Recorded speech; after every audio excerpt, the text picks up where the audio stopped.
A quick demo. This is our eco-friendly solution we're putting on.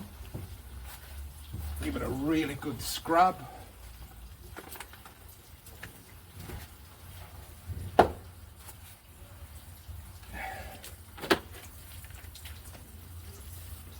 This is our pure water.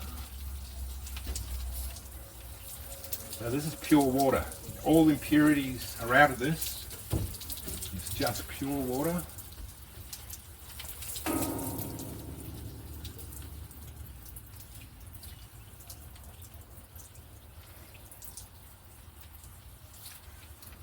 Now normally we leave it like that and it just dries remarkably well because there's no impurities, there won't be any watermarks to it. But I'll just show you what it looks like with a bit of a squeegee.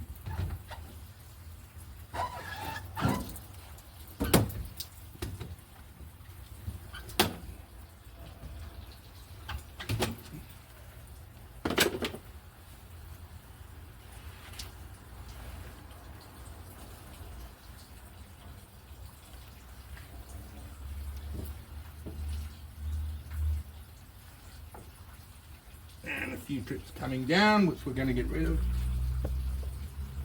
How does that look? Just fantastic.